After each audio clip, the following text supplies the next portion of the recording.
Hello everyone, we meet again with Melanie Marlina. In this occasion, I'm going to talk about the difference between speaking and writing and its relation to speech. Are you ready to listen? Here we go. A speech is not an essay on its hind legs, is a quotation famously said by a teacher, James Owens. And that's very true. And we have already somewhat covered this. But by now, it should be evident that speaking and writing are exactly different. And at a very deep level, they are truly different. So, writing is a visual event or tactile in the case of Braille. You see the writing. That's how you are perceiving it. That's how your brain is receiving the information. It's visual. Now, speaking is an oral event. It comes out here and goes in here. And so you're dealing with mouth and ears, not eyes in speech.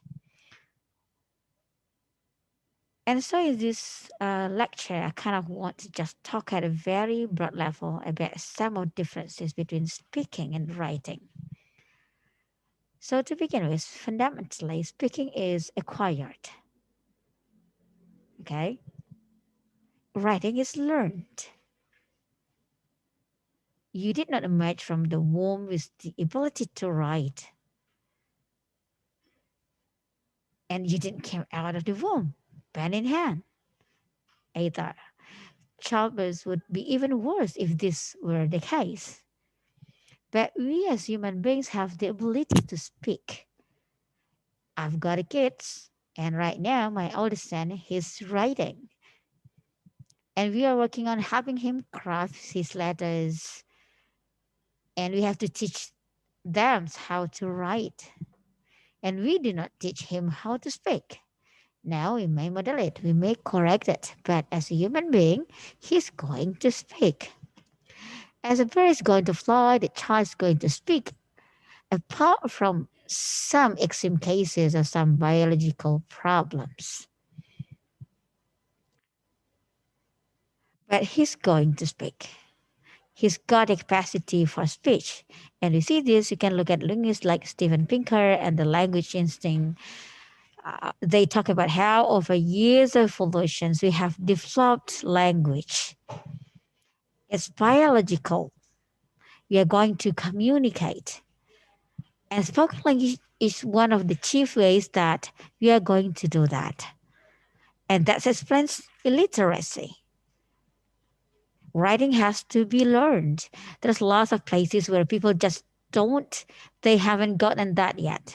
They don't know writing, but we don't have to have that sort of widespread lack of speech ability. It's what we are as humans. Birds fly, humans speak.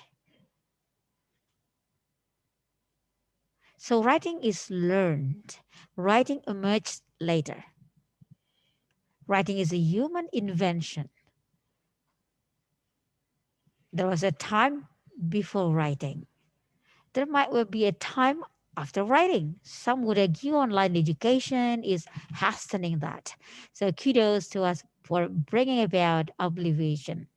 But we know writing system first emerged in summer probably about 6,000 years ago. Yeah, but this writing thing is a creation. It's not something that was biologically guaranteed. As a consequence of this, writing is not ubiquitous. So there are probably about 7,000 languages in existence today. Over half of the 7,000 languages are unwritten. And there are all sorts of writing systems that have no way of engaging in writing. There's a sort of communication and language system that have no way. So, and some of these historical changes are taken up in the seminal work by Walter Ong in his orality in literacy. And what he looks at that, and it's really interesting, it's how cultures change and they move from primarily oral to sort of a mixed oral and written mode of communication.